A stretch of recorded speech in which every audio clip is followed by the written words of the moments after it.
Assalamualaikum warahmatullahi wabarakatuh. Waalaikumsalam warahmatullahi wabarakatuh. Salam sejahtera dan selamat pagi. Pagi. Pada kegiatan pagi hari ini kita akan bersama-sama mendengarkan diseminasi budaya positif dari para calon guru penggerak kita, yaitu Bapak Muslimin, Ibu Nuria dan Ibu Putri Fitrilia. Tapi sebelumnya itu mari mengangkat lagu kebangsaan Indonesia Raya. Mari kita berdiri.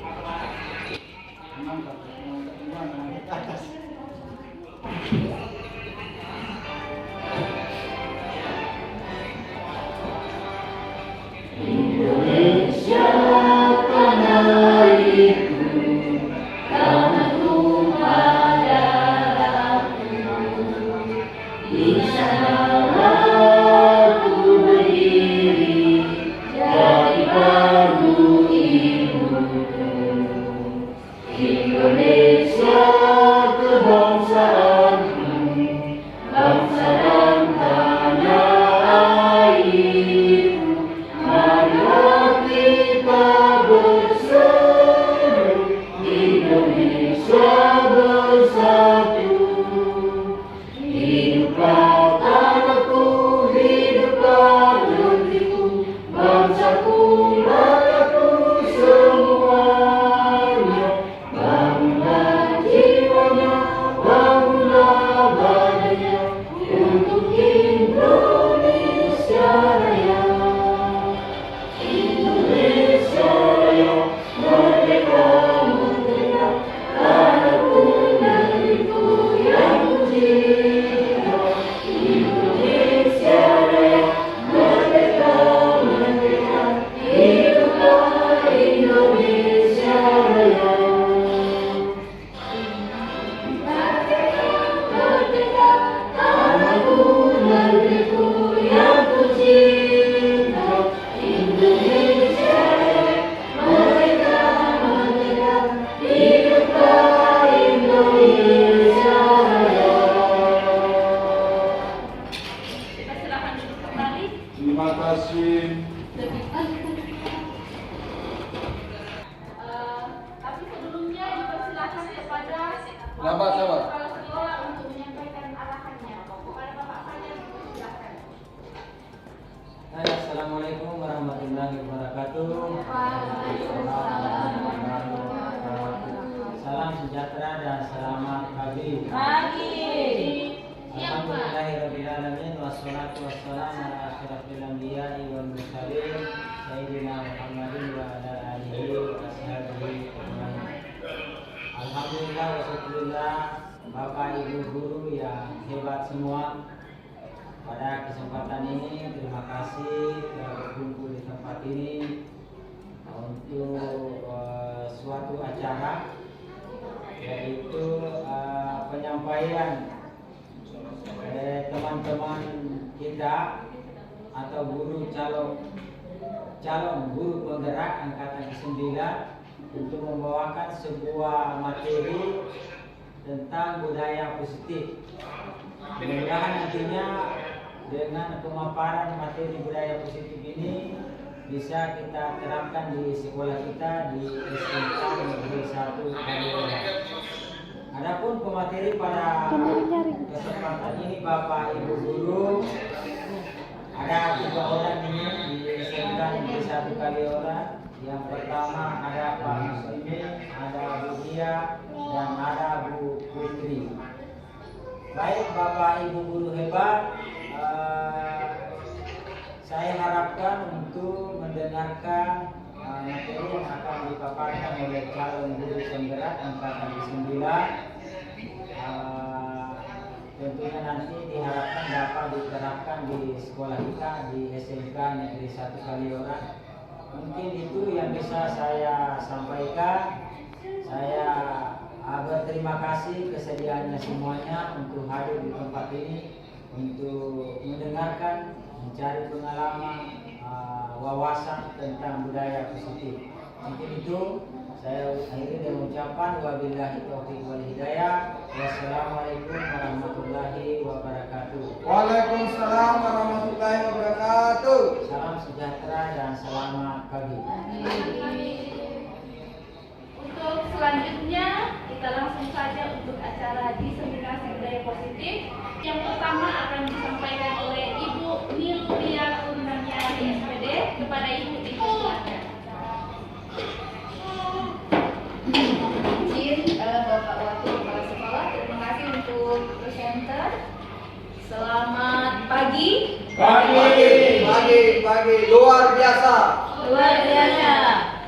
Oke, terima kasih. Seperti yang sudah disampaikan tadi, pada kegiatan ini saya selaku pembawa materi yang pertama akan menyampaikan pendahuluan dulu. Nah, menurut filosofi Ki Hajar Dewantara, sekolah diibaratkan sebagai tanah lahan untuk menanam padi atau yang lainnya. Sedangkan murid itu diibaratkan sebagai bibit tanaman dan sekolah sebagai gurunya sendiri sebagai petani atau tukang kebun. Ya, Bapak Ibu. Jadi kita di sini adalah sebagai tukang kebun. Murid kita itu adalah sebagai bibit dan sekolah itu sebagai lahan untuk menanam bibit tanaman. Nah, merujuk kepada hal itu, ya, tugas seorang guru, ya, itu menyediakan lingkungan belajar, ya, yang menyenangkan, yang nyaman, dan dapat melindungi murid dari hal-hal yang tidak baik, seperti yang dilakukan petani, ya kan? Kalau petani menanam bibit tanaman atau menanam padi, petani akan berusaha menyediakan lahan atau tempat untuk tumbuhnya padi itu supaya padi itu dapat tumbuh dengan baik. Ya, karena suasananya masih adem, saya kasih ice breaking dulu lah. Oke, Bapak Ibu semua, perhatikan clue yang akan saya berikan. Clue-nya adalah bumi itu bulat. Oke, bumi itu bulat. Ya, kemudian 10 itu 1, 9 itu 1, 8 itu 2, 7 itu 0. Oke, bagus sekali. Kalau 88? 4, Bu. Oke, great. Berapa, Pak? 4, Bu. Ya, bagus sekali. Kalau 100? 3, 2. 2. Kalau 888? 6. Oke, baik sekali. Jadi semuanya masih semangat ya? Iya, Bu. Oke, terima kasih. Bisa tambah lagi 1 ke, Bu? Cukup, Pak ya? Oke, kita lanjutkan. Nah, sesuai dengan tema diseminasi yang akan kami bawakan pada pagi hari ini, yaitu budaya positif. Sebelum kita masuk ke budaya positif, Bapak Ibu semua tahukah apa itu budaya positif? Kebiasaan positif. Oke, baik sekali Bu Linda. Kebiasaan positif. Menurut Bapak Ibu sekalian, apakah di sekolah kita sudah tercipta budaya positif? Sudah. Alhamdulillah sudah ya. Oke, kita lanjut.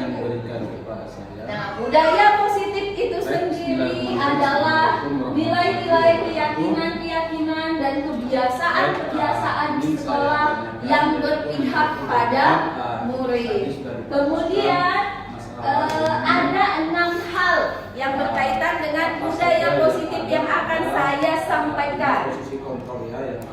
Yang pertama yaitu perubahan paradigma stimulus respon.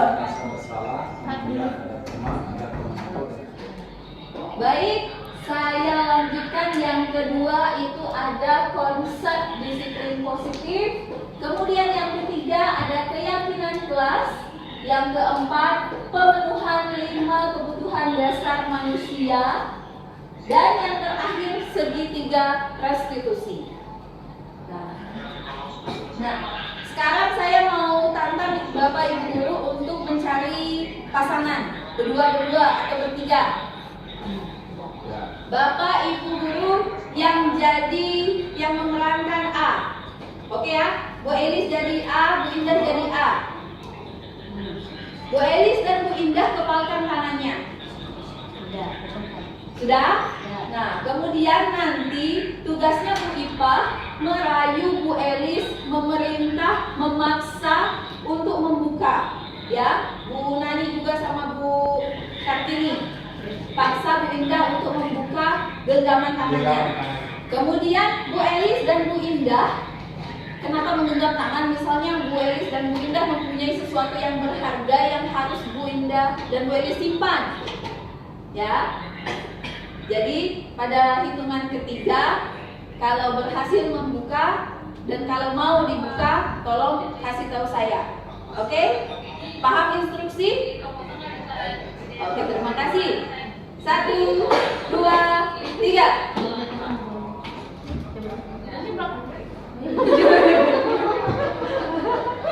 Boleh dirayu, boleh diancam.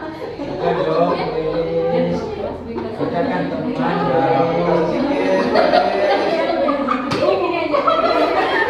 Buka sedikit gelis, saya kasihkan cepat.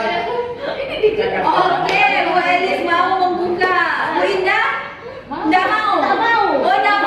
Sudah ditawar, disobok gua nggak mau. Oke, terima kasih. Nah, yang saya peragakan tadi itu adalah mengenai teori kontrol. Jadi bagaimana tadi Bu Elis dan Bu Indah itu dikontrol oleh lingkungannya. Apakah dia mau membuka, apakah tidak? Ternyata Bu Indah nggak mau. Kemudian Bu Elis mau. Nah, begitu sudah yang dirasakan oleh murid-murid kita. Ya, ketika kita di sekolah mengajak mereka belajar, itu kan kadang kita merayu, mengajak, memaksa, bahkan kalau nggak ikut jam ibu atau kalau nggak ikut kelas ibu, kalian nggak naik kelas, ya kan? Nah, itu namanya teori kontrol. Ya, kemudian di sini ada yang namanya stimulus respon dan teori kontrol. Nah, Bapak Ibu sudah bisa lihat, silakan disimak saja. Nah, kemudian yang tadi budaya positif. Untuk menciptakan budaya positif yang pertama dan esensi yang harus kita lakukan itu adalah menerapkan disiplin positif. Nah, disiplin positif itu sendiri adalah dalam budaya kita. Makna kata disiplin itu dimaknai menjadi sesuatu yang dilakukan oleh seseorang pada orang lain untuk mendapatkan kepatuhan. Ya, pastikan ya kalau kita bilang kata disiplin yang terdengar itu pasti tegas, patuh, dan hal-hal yang berkaitan dengan itu. Nah, sebagai pendidik, tujuan kita adalah menciptakan anak-anak yang memiliki disiplin diri tentunya ya. Kemudian hingga mereka bisa berperilaku dengan mengacu pada nilai-nilai kebajikan atau nilai-nilai universal. Dan pendidikan di Indonesia mengacu pada nilai-nilai universal yang kita pahami sebagai profil pelajar Pancasila yang terdiri dari 6 dimensi yang sudah dijelaskan, ya. Nah, kemudian lanjut. Nah, dari yang tadi, bagaimana murid itu berperilaku, ya? Ada motivasi perilaku manusia. Kita ngapain sih ke sekolah ini? Bapak Ibu datang sebelum jam 7.30 atau sebelum jam 8 pagi itu motivasinya apa? Pak Doa motivasinya apa kalau ceklok sebelum jam 8? Apa ya? Apa yang menyebabkan Pak Doa mau Tanggung ceklok? jawab, Bu. Tanggung jawab luar biasa. Kemudian Bu Indah apa Bu Indah motivasinya? Ya, selalu semangat datang pagi. Oke, luar biasa. Beri tepuk tangan untuk Pak Doa dan Bu Indah. Nah, ada menurut Diane Gosling dalam bukunya Restructuring School Discipline, ada 3 motivasi perilaku manusia. Ada 3 hal yang menyebabkan manusia itu melakukan sesuatu. Yang pertama adalah untuk menghindari ketidaknyamanan atau hukuman. Nah, ini yang sering kita temui di sekolah, ya. Murid-murid kita rasa-rasanya motivasi yang dia lakukan di sekolah adalah untuk motivasi yang pertama. Betul nggak Bapak Ibu? Betul. Ya kan, mereka itu seakan-akan terpaksa. Saya terpaksa datang ke sekolah, ya kan?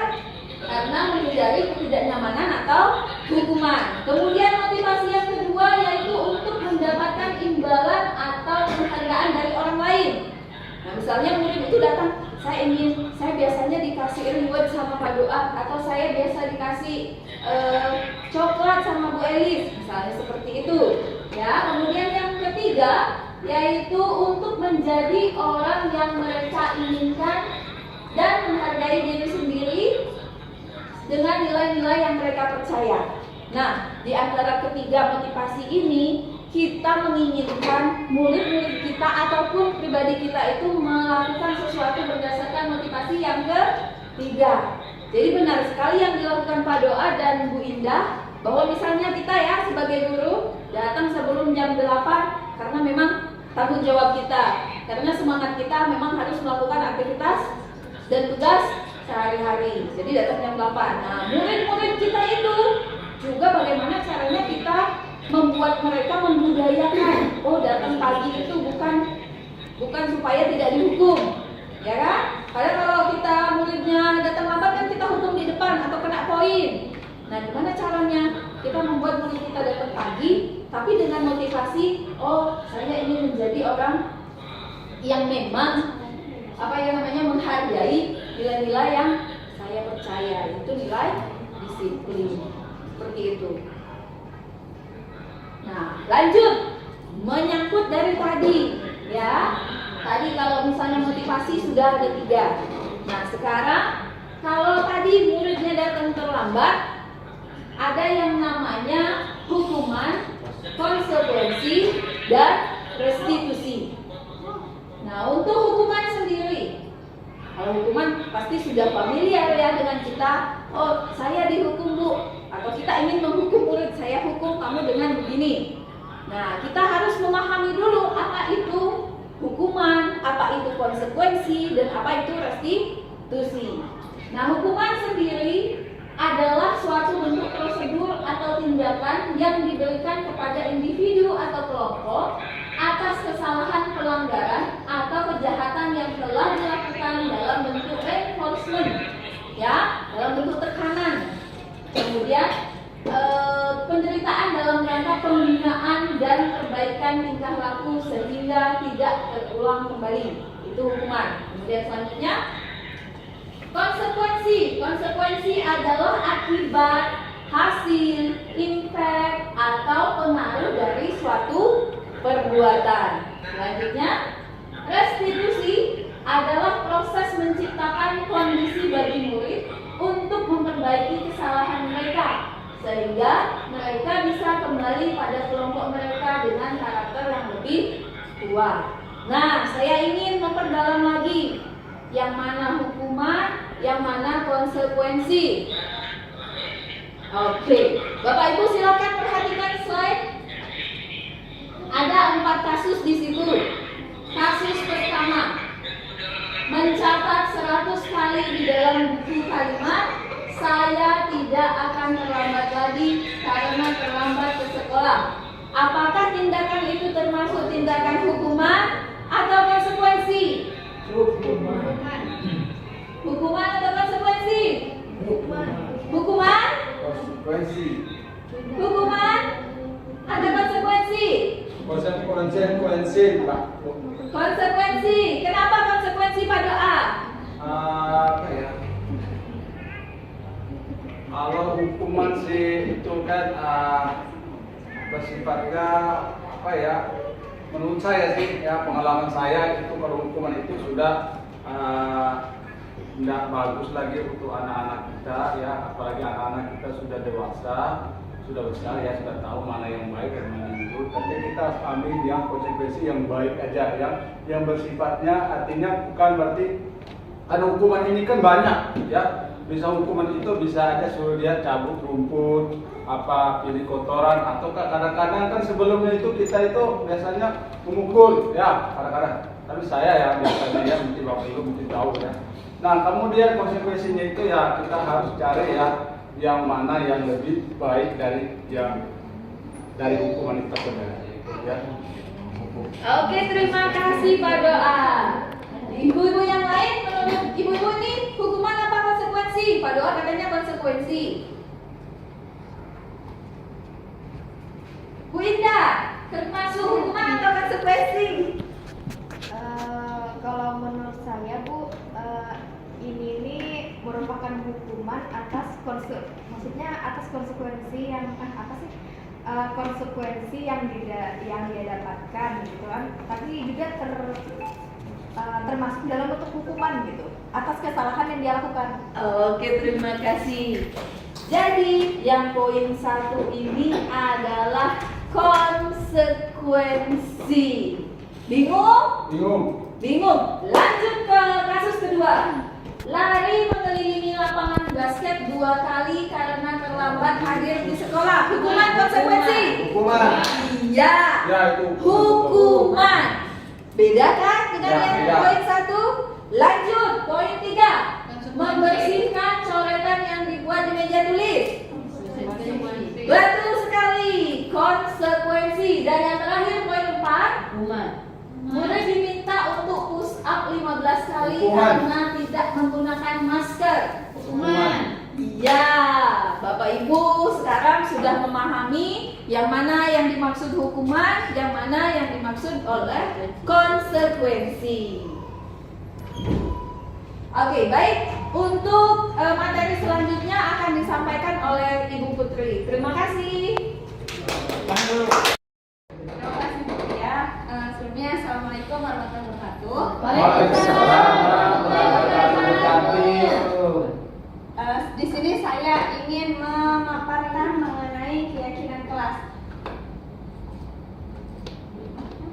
Sebelumnya saya ingin bertanya kepada Bapak Ibu. Iya Bu. Mengapa keyakinan Bapak Ibu sebelumnya sebelum memasuki kelas ada yang membuat peraturan kelas? Ada Bu. Kenapa Pak Doa boleh memaparkan kenapa Pak Doa membuat peraturan kelas? Yang pertama adalah kenapa saya membuat peraturan kelas, karena itu adalah kesepakatan bersama supaya anak-anak itu tidak melakukan hal-hal yang di luar dari tata tertib yang ada di sekolah tersebut. Itu aja Bu. Terima kasih Pak Doa. Sebelumnya Bapak Ibu ada yang sudah pernah mendengar keyakinan kelas? Belum kan? Di sini kalau yang tadi dipaparkan oleh Pak Doa tadi kan mengajak anak-anak ya Pak, Ya. untuk berdiskusi mengenai peraturan, mengenai tata tertib apa sih selama pembelajaran, selama proses pembelajaran Pak Doa. Ya. Nah, di sini saya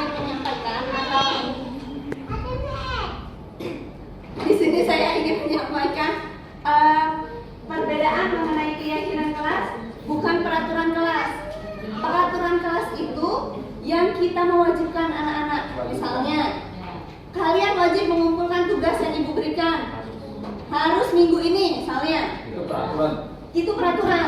Ada unsur keterpaksaan, bukan dari kedua belah pihak. Kalau tadi Pak Doa sudah membuat kesepakatan kelas yang melibatkan murid-murid, itu namanya keyakinan kelas.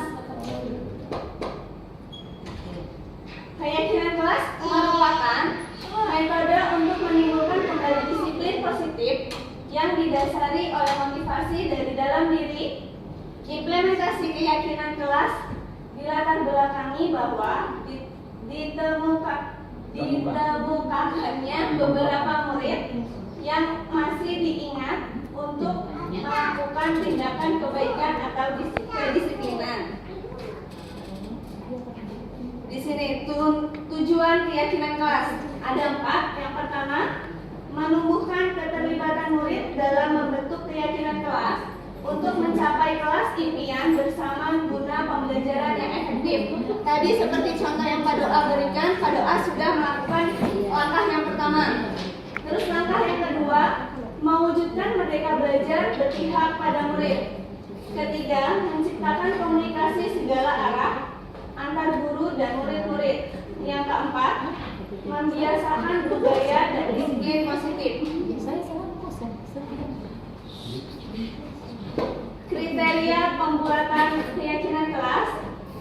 Yang pertama, keyakinan kelas bersifat lebih abstrak daripada peraturan yang lebih rinci dan konkret.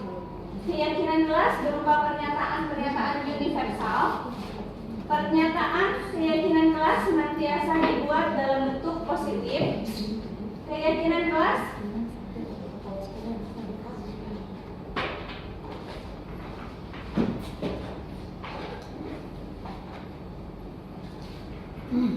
Pernyataan keyakinan kelas senantiasa dibuat dalam bentuk positif. Keyakinan kelas hendaknya tidak terlalu banyak sehingga mudah diingat dan dipahami oleh warga sekolah atau warga kelas. Selanjutnya, keyakinan kelas sebaiknya sesuatu yang dapat diterapkan di lingkungan tersebut. Semua warga kelas hendaknya ikut berkontribusi dalam pembuatan keyakinan kelas lewat kegiatan curah pendapat. Bersedia meninjau kembali keyakinan kelas dari waktu ke waktu. Tadi mungkin dari contoh yang Pak Doa berikan, itu sudah masuk ke keyakinan kelas. Tapi mungkin kalau misalnya ada kalimat yang ada unsur keterpaksaan, itu bisa ditinjau kembali untuk keyakinan kelasnya. Selanjutnya, kebutuhan dasar manusia. Di sini menurut Dr. William Glasser dalam Choice Theory, sebelum kita membahas mengenai teori pilihan, di sini ada salah satu studi kasus. Ibu Ambar, guru wali kelas 2A di SD Pelita, sedang bingung menghadapi ulah salah satu murid di kelasnya, Doni. Beberapa anak di kelas 2A telah datang padanya dan mengeluhkan Doni yang seringkali meminta bekal makan siang mereka dengan paksa. Jika Anda menghadapi situasi seperti Ibu Ambar, apa yang akan Anda lakukan? Menurut Anda, kira-kira apa alasan Doni melakukan hal ini? Kira-kira siapa Bapak Ibu yang ingin menyampaikan pendapatnya? Bu Linda? Jika saya menghadapi situasi itu, mungkin yang akan saya lakukan adalah bertanya langsung kepada Doni, kira-kira alasan apa dia melakukan meminta bekal makan siang teman-teman. Tidak menutup kemungkinan Doni ini dari latar belakang keluarga yang kurang mampu dalam tanda kutip, sehingga orang tuanya tidak mampu menyediakan sarapan untuk dia. Sehingga apa yang bisa kita lakukan dengan meminta teman-temannya untuk saling berbagi dengan Doni. Tidak ada salahnya saling berbagi supaya si Doni ini bisa merasakan kasih sayang, perhatian dari teman-temannya, dan juga teman-temannya itu dapat belajar saling membantu dengan sama teman, khususnya bagi yang membutuhkan. Mungkin itu dari saya, terima kasih. Terima kasih Bu Linda. Menurut pendapat Bu Linda itu tepat karena di sini ada 5 kebutuhan dasar. Kita kalau misalnya menemukan suatu kasus, kita sebagai seorang pendidik atau guru diharapkan jangan langsung menjudge anaknya. Kita tanya dulu kenapa mereka seperti itu, dan di sini ada 5 kebutuhan dasar yang mendasari kenapa atau sebabnya apa anak bisa melakukan itu. Yang pertama, kebutuhan bertahan hidup. Kebutuhan bertahan hidup misalnya tadi seperti Doni yang dicontohkan Bu Linda tadi, mungkin Doni itu dari keluarga yang kurang mampu. Di sini makanya kenapa Doni suka meminta paksa bekal teman-temannya, karena kebutuhan bertahan hidup itu sangat penting dalam kebutuhan dasar manusia. Gak hanya makanan, tetapi pakaian misalnya, kenyamanan, itu kebutuhan bertahan hidup. Terus selanjutnya yang kedua, kasih sayang dan rasa diterima. Itu sangat dibutuhkan. Mungkin di sekolah, di rumahnya anak-anak tuh kurang rasa kasih sayang, makanya kenapa untuk mendapatkan rasa kasih sayang itu mereka mencurahkannya di sekolah. Yang ketiga, penguasaan atau kebutuhan pengakuan atas kemampuannya. Di sini anak bisa mungkin dia mengharapkan untuk mendapatkan harga dirinya, terus keinginan untuk dianggap memimpin suatu kelompok. Yang keempat, kebebasan kebutuhan akan pilihan. Di sini mereka memiliki mandiri, anak juga diharapkan dapat memiliki pilihan, mencoba hal yang baru. Terus yang kelima, kesenangan atau kebutuhan untuk merasa senang. Anak-anak tuh kadang-kadang kalau misalnya di rumah nggak ada tempat pelampiasan, pasti mereka di sekolah ya main-main aja, dan itu bukan salah mereka, karena itu 5 kebutuhan dasar yang harus kita ketahui dulu. Anak-anak tuh perlu itu. Jadi kita sebagai seorang pendidik diharapkan menanyakan dulu 5 kebutuhan dasar itu sebelum kita menjudge anaknya. Oh, anak ini tuh nakal, anak ini tuh baik atau apa. Dunia berkualitas. Dunia berkualitas merupakan impian dari setiap orang. Di sekolah tidak hanya guru yang memiliki dunia berkualitas, namun murid pun memiliki dunia berkualitas yang diharapkan. Sehingga kita sebagai guru sebaiknya mengkomunikasikan apa yang kita harapkan dan apa yang murid harapkan agar terbentuknya suatu keyakinan yang akan diwujudkan bersama-sama. Di sini misalnya kita tuh pasti memimpikan murid kita akan menjadi apa sih? Kita tuh pasti menginginkan murid yang rajin-rajin, pintar-pintar semuanya. Dan anak-anak, murid-murid kita juga memimpikan, mereka tuh memimpikan guru-guru yang asik, mungkin diajak komunikasi, bisa sharing-sharing, terus pembelajarannya juga bervariasi, menyenangkan. Nah, di sini diharapkan kita bersama-sama murid untuk membuat suatu lingkungan belajar yang menyenangkan. Sekian presentasi saya, diserahkan oleh Pak Muslimin. Aplaus dulu ya, Maria. Waalaikumsalam warahmatullahi wabarakatuh. Baik, lanjutkan presentasi yang terdahulu yang disampaikan oleh Ibu Niluhiah Damiari dan Ibu Putri Utami. Dalam hal ini kita berkolaborasi dalam diseminasi untuk menyampaikan budaya positif ke Dewan Guru yang ada di SMKN 1 Kaliora. Di sini saya mengambil materi tentang posisi kontrol seorang guru. Jadi menyambung apa yang disampaikan oleh Ibu Ria tadi, bahwa posisi kontrol seorang guru itu menekankan pada satu, menghukum, kemudian membuat rasa bersalah, kemudian pemantau, kemudian menjadi teman, kemudian yang terakhir adalah menjadi manajer. Dari posisi kontrol yang ada di atas ini, di slide ini, 5 posisi kontrol ini, yang paling ideal posisi kontrol bagi guru bisa menempatkan dirinya menjadi manajer. Itulah posisi yang paling baik dalam yang harus diambil oleh seorang guru. Kemudian yaitu guru berbuat sesuatu bersama murid, mempersilahkan murid mempertanggungjawabkan perilaku dan mendukung murid agar dapat menemukan solusi atas permasalahannya sendiri. Jadi di posisi kontrol sebagai manajer ini, guru memberikan kesempatan kepada murid untuk mengambil tanggung jawab terhadap apa yang dilakukannya. Jadi murid bisa memahami bahwa apabila saya melakukan perbuatan ini, maka konsekuensinya seperti ini. Cara mempertanggungjawabkannya seperti ini. Jadi anak-anak akan atau murid akan meminimalkan untuk melakukan kesalahan. Kemudian selanjutnya, posisi manajer, keyakinan sekolah atau kelas.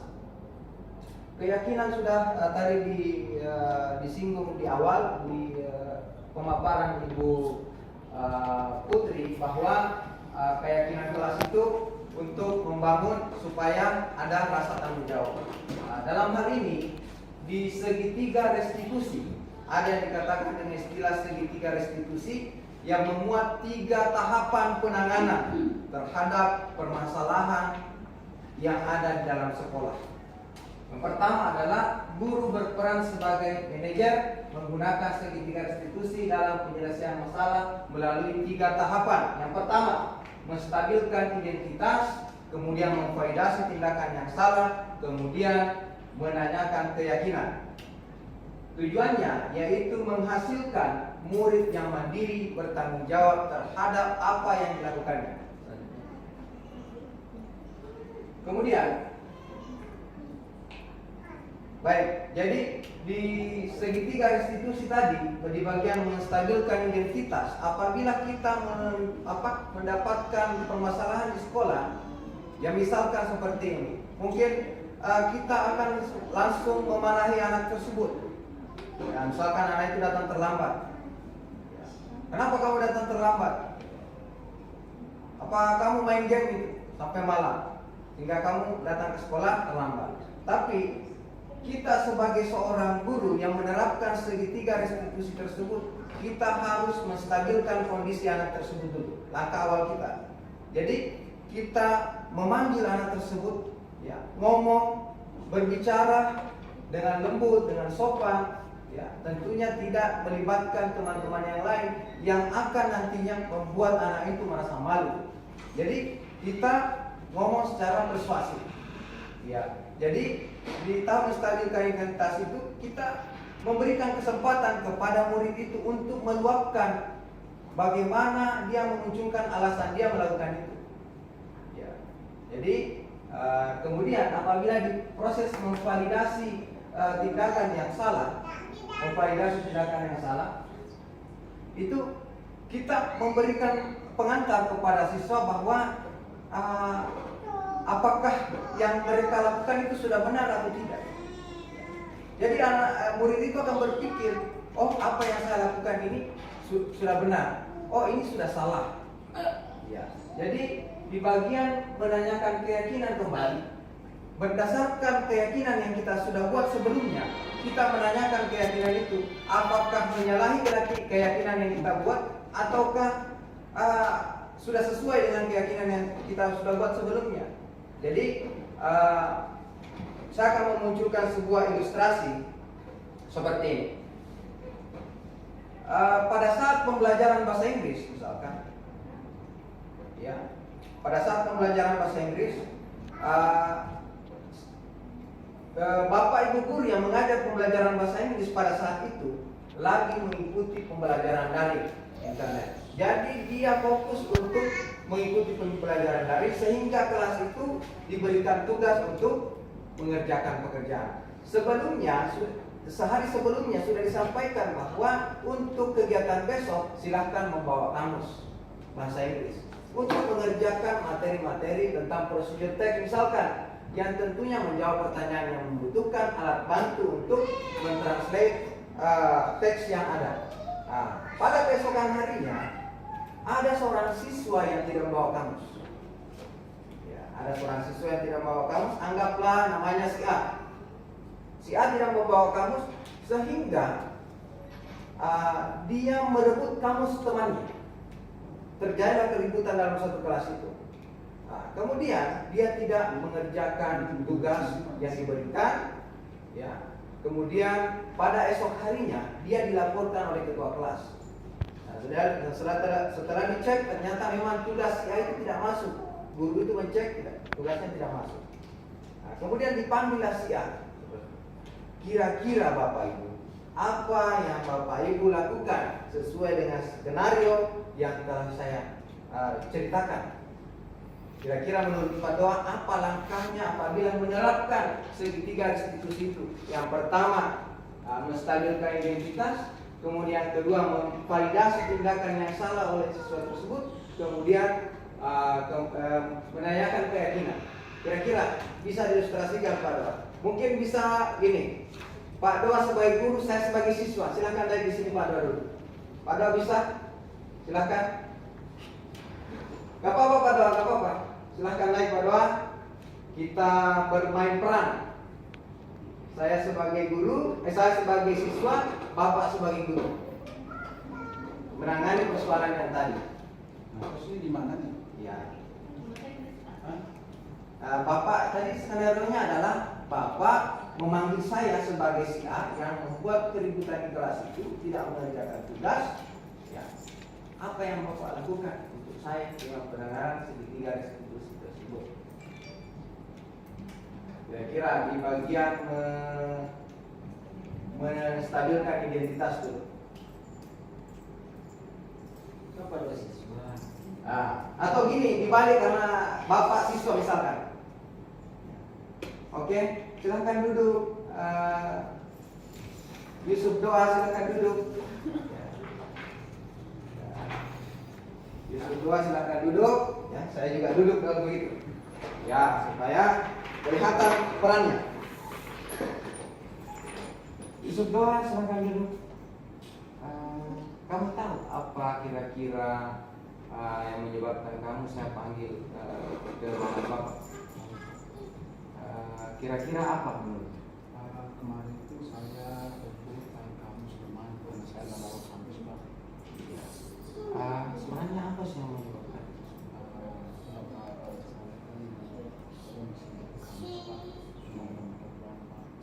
Ya, sebenarnya hal tersebut adalah hal yang lumrah.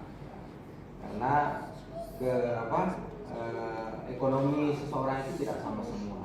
Jadi saya percaya bahwa sebenarnya kamu sangat ingin untuk membawa kamus, tapi karena kamu tidak memiliki uang untuk membeli, makanya kamu tidak membawa kamus. Jadi, tapi menurut saya dengan merebut kamus teman yang lain itu juga tidak bagus. Jadi, apakah tindakan kamu itu menurutmu sudah benar atau salah? Salah. Letak kesalahannya di mana? Kata kesalahannya karena saya mengambil kamusnya teman saya. Jadi di bagian keyakinan yang kita buat sebelumnya itu nilai kebajikan yang mana? Yang dilanggar.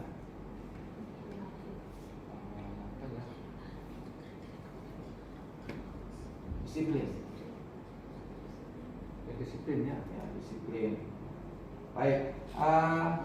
Untuk lain kali kedepannya kalau ingin meminjam kamus, silakan pinjam dengan baik ke temannya. Apabila tidak dipinjamkan, silakan ke perpustakaan itu. Oke, untuk itu terima kasih. Saya sangat mengapresiasi kamu sudah hadir untuk menyampaikan apa yang kamu lakukan. Silakan kembali.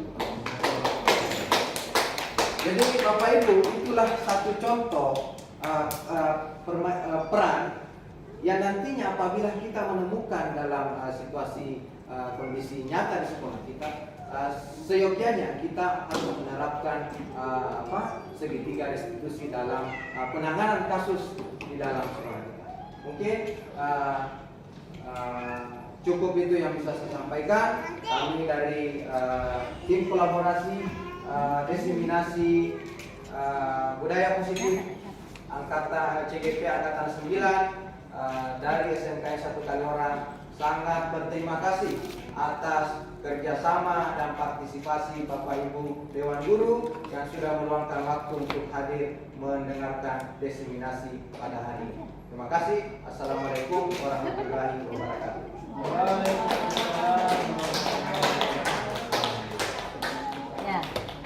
Demikianlah cara diseminasi budaya positif yang telah dibawakan oleh Bapak Ibu calon guru penggerak angkatan ke-9 dari sekolah kita. Atas perhatian Bapak Ibu kami ucapkan terima kasih. Assalamualaikum warahmatullahi wabarakatuh dan selamat siang. Siap. Siap.